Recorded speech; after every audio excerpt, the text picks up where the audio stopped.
तो welcome to lecture number 16 of work energy power series. तो यहाँ पे हम लोग ये लेक्चर नंबर 16 है, ठीक है। तो लेक्चर नंबर 16 में हम लोग क्या करने वाले, कंजर्वेटिव फोर्सेस का वर्क डन देखेंगे या कंजर्वेटिव फोर्सेस को पढ़ेंगे, ठीक है। तो पहले मैं इसको डिफाइन करता हूँ, फिर एग्जांपल्स लूँगा। तो कुछ फोर्सेस होते हैं जिनका वर्क डन जो होता है पाथ पे डिपेंड नहीं करता है, खाली इनिशियल और फाइनल पोजीशन पे डिपेंड करता है। उन फोर्सेस को कंजर्वेटिव फोर्सेस बोलते हैं, ठीक है ना। तो conservative forces those forces whose work does not depend on path but only on initial and final position या कन्फिग्रेशन, वैसे फोर्सेस को क्या बोलते हैं, कंजर्वेटिव फोर्स, ठीक है ना। ये तो डेफिनेशन है। अब ऐसा फोर्सेस होता है कि नहीं, या ऐसा फोर्सेस होता है तो एग्जांपल क्या है वो मैं दिखाता हूँ, ठीक है ना।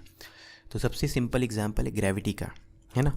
तो मान लो मैं आपको इलस्ट्रेट कर रहा हूँ, मतलब एग्जांपल दे रहा हूँ कंजर्वेटिव फोर्स का। सबसे पहला एग्जांपल है ग्रेविटेशनल फोर्स। तो क्या ग्रेविटेशनल फोर्स कंजर्वेटिव है, ये मैं दिखाऊंगा, ठीक है ना। तो मान लो एक पॉइंट मास m है, उसको यहाँ से यहाँ लेके आना है, ठीक है ना। तो पॉइंट मास m को यहाँ से यहाँ लाना है ना, ओके।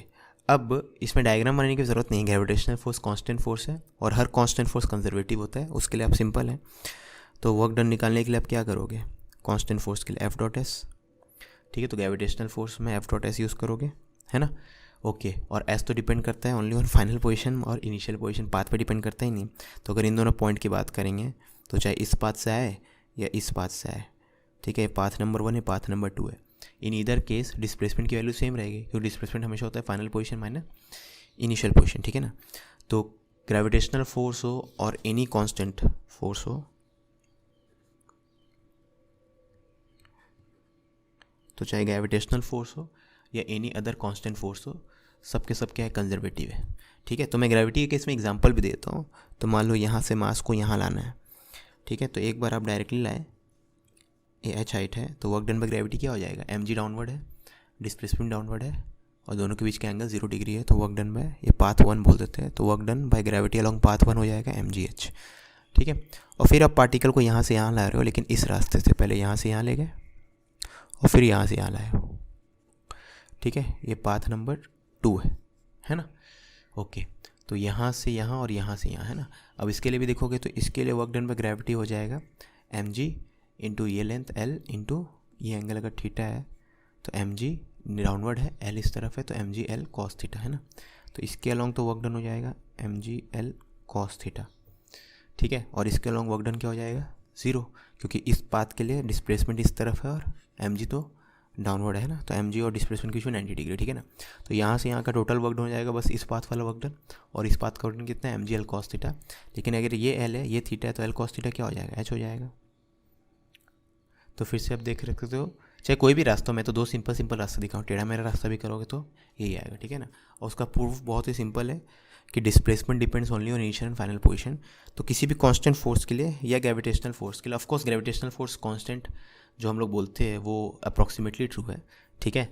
जब हम लोग वहाँ ग्रेविटेशनल फोर्स डिटेल में पढ़ेंगे तो वहाँ पे मैं दिखा दूंगा कि ग्रेविटेशनल फोर्स जो चेंजिंग वाला भी है, मतलब जो अप्रॉक्सीमेशन हम लोग यहाँ पे लगा रहे हैं वो हटा भी देंगे और रिस्ट्रिक्शन को, तब भी वर्क डन उसका पाथ पे डिपेंड नहीं करेगा, ठीक है। सेंट्रल फोर्स के कॉन्सेप्ट से मैं समझा दूंगा वहाँ पे। अभी के लिए यहाँ पे कोई भी कांस्टेंट फोर्स हो, तो कांस्टेंट फोर्स का मतलब समझना है magnitude and direction both must be constant, ठीक है ना। Both magnitude and direction must be constant. तो इसको बोलेंगे हम लोग कांस्टेंट फोर्स। मैग्नीट्यूड भी कांस्टेंट होना चाहिए, डायरेक्शन भी कांस्टेंट होना चाहिए, ठीक है। खाली मैग्नीट्यूड कांस्टेंट है तो कांस्टेंट मत बोल देना, या खाली डायरेक्शन कांस्टेंट है तो कांस्टेंट मत बोल देना। Both magnitude as well as direction must be constant, ठीक है ना। तो ग्रेविटी की बात करो ना, यहाँ से यहाँ तक आते वक्त ऑब्जेक्ट के ऊपर हमेशा एम जी डाउनवर्ड लग रहा है, डाउनवर्ड लग रहा है, डाउनवर्ड लग रहा है, ठीक है। चाहे कहीं भी पहुँच जाए, यहाँ भी पहुँच जाए तो एम जी डाउनवर्ड लग रहा है, यहाँ भी पहुँच जाए। तो अब देखो हर पॉइंट पे ग्रेविटी का मैग्नीट्यूड भी सेम है, डायरेक्शन भी सेम है, तो इसको बोलेंगे कांस्टेंट फोर्स। तो हर constant force is a conservative force, ठीक है ना। Every constant force is a conservative force. और सिंपल कारण है इसका, work done F dot S और डिस्प्लेसमेंट जो होगा इनिशियल और फाइनल पोजीशन पे डिपेंड करता है, ठीक है ना। और displacement depends only on initial final position. तो फोर्स तो आपका कांस्टेंट है ही, तो आप बेसिकली ये करना चाहते हो एफ डॉट डी एस निकालोगे, इंटीग्रेशन ये इसके बराबर है, क्योंकि फोर्स कांस्टेंट है तो फोर्स को बाहर ले लो, डी एस का इंटीग्रेशन आपको एस दे देगा। और एस तो डिपेंड्स करता है ओनली, डिपेंड करता है, एस जो है डिपेंड करता है only initial and final position, ठीक है। तो final position minus initial position, ठीक है। तो this must be independent of path, है ना। इनिशियल से फाइनल जाने पे कौन सा पाथ लियो उससे मतलब ही नहीं रहेगा ना, ठीक है ना। ओके, तो ये हो गया आपका work done by gravitational force या कोई भी कांस्टेंट फोर्स क्या रहेगा, कंजर्वेटिव, ठीक है। अब हम लोग देखेंगे और एग्जांपल कंजर्वेटिव फोर्सेस का। दूसरा एग्जांपल है सॉरी स्प्रिंग फोर्स, ठीक है। तो स्प्रिंग फोर्स भी एक कंजर्वेटिव फोर्स है और बहुत ही सिंपल है। स्प्रिंग जो है अपने इनिशियल कॉन्फ़िगरेशन से फाइनल कॉन्फ़िगरेशन में जा रहा है और कितना बार भी वो आगे पीछे होके जाए, मतलब मान लो एक स्प्रिंग है जिसका नेचुरल लेंथ 20 सेंटीमीटर है, ठीक है, नेचुरल लेंथ है ना। ओके, तो ये इनिशियल पोजीशन है, मान लो ये इनिशियल कॉन्फ़िगरेशन है, फाइनल कॉन्फ़िगरेशन ये है। यहाँ पे इसका लेंथ है मान लो 18 सेंटीमीटर। अब इससे यहाँ तक पहुँचने के लिए, मतलब ये स्प्रिंग का 2 सेंटीमीटर कंप्रेशन आने के लिए ये बीच में एक्सटेंड हुआ हो, 2 सेंटीमीटर से ज़्यादा कंप्रेस हुआ हो, हमें मतलब ही नहीं है। क्या पता इसका लेंथ 20 से बढ़ते बढ़ते 25 हुआ, 25 से घटते घटते 10 हो गया और उसके बाद वापस 18 हुआ, ठीक है। बेसिकली ये इनिशियल कॉन्फ़िगरेशन है, ये फाइनल है। यहाँ से यहाँ डायरेक्टली गया है, जस्ट एक बार कम हो गया 2 सेंटीमीटर, या मल्टीपल स्टेप्स में गया, मल्टीपल एक्सटेंशन डिफॉर्मेशन से गया, हमें मतलब ही नहीं है। स्प्रिंग का वर्क डन, क्योंकि हम लोगों ने कैलकुलेट किया था स्प्रिंग का वर्क डन हाफ के इनिशियल डिफॉर्मेशन के स्क्वायर और फाइनल डिफॉर्मेशन, तो इसका भी वर्क डन पाथ पे डिपेंड नहीं करता है। तो हाफ के इनिशियल डिफॉर्मेशन के स्क्वायर माइनस फाइनल डिफॉर्मेशन के स्क्वायर, ठीक है। तो ये हो गया work done by spring force. तो work done by spring force भी पाथ पे डिपेंड, पाथ मतलब क्या, यहाँ से अब देखो इनिशियल स्टेट में क्या है 20 सेंटीमीटर लेंथ है और फाइनल स्टेट में क्या 18 सेंटीमीटर लेंथ है। अब 20 से 18 जाने का बहुत तरीका है, अब 20 से घटाते घटाते 18 पहुँच जाओ, या 20 से बढ़ा बढ़ा के 25 पहुँचो, 25 से घटा घटा के 10 पहुँचो, 10 से बढ़ा बढ़ा के 18 पहुँचो, समझ में आ रही बात, ठीक है। उस पर डिपेंड ही नहीं करेगा, क्योंकि जो फॉर्मूला था work done by spring force का उसमें खाली XI स्क्वायर और XF स्क्वायर आता है, ठीक है। तो इनिशियल जो उसमें डिफॉर्मेशन है वो जो कि 0 है इस केस में, क्योंकि नेचुरल लेंथ में है, और फाइनल डिफॉर्मेशन कितना है 2 सेंटीमीटर का, ठीक है। के स्प्रिंग कॉन्स्टेंट सब डालो, आपका work done by spring force भी आपको मिल जाएगा। खाली वो पाथ पे डिपेंड नहीं कर रहा, सिर्फ इनिशियल और फाइनल कॉन्फ़िगरेशन पे डिपेंड कर रहा है, ठीक है।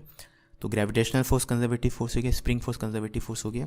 अब मैं यहाँ पे ऐड करना चाहूँगा कि इलेक्ट्रोस्टैटिक फोर्स भी कंजर्वेटिव फोर्स है, उसका मतलब वो हम लोग 12th में देखेंगे, ठीक है ना। तो कंजर्वेटिव फोर्स में आपका ग्रेविटेशनल फोर्स आएगा, स्प्रिंग फोर्स आएगा, इलेक्ट्रोस्टैटिक फोर्स आएगा, कोई भी कांस्टेंट फोर्स याद रखना कंजर्वेटिव होगा, ठीक है। इलेक्ट्रोस्टैटिक फोर्स भी कंजर्वेटिव है ना।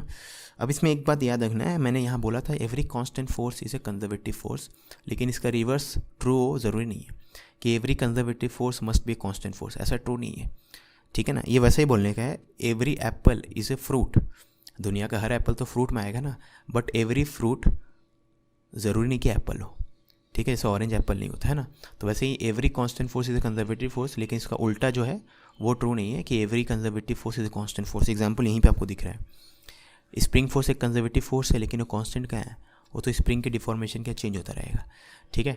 वैसे इलेक्ट्रोस्टैटिक फोर्स भी कांस्टेंट फोर्स नहीं रहता है, वो भी चेंज होते रहता है, ठीक है ना। और सच बोलो तो ग्रेविटेशनल फोर्स भी कांस्टेंट नहीं है, ठीक है ना।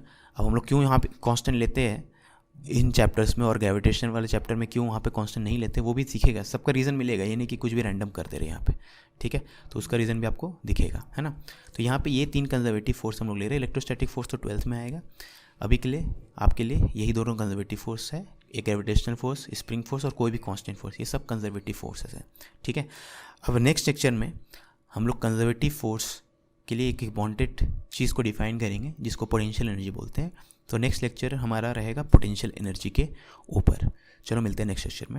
आप कुछ भूल रहे हो। ईमानदारी से बताना, करना है नहीं करना, करना है तो करो ना भाई, क्यों नहीं कर रहे।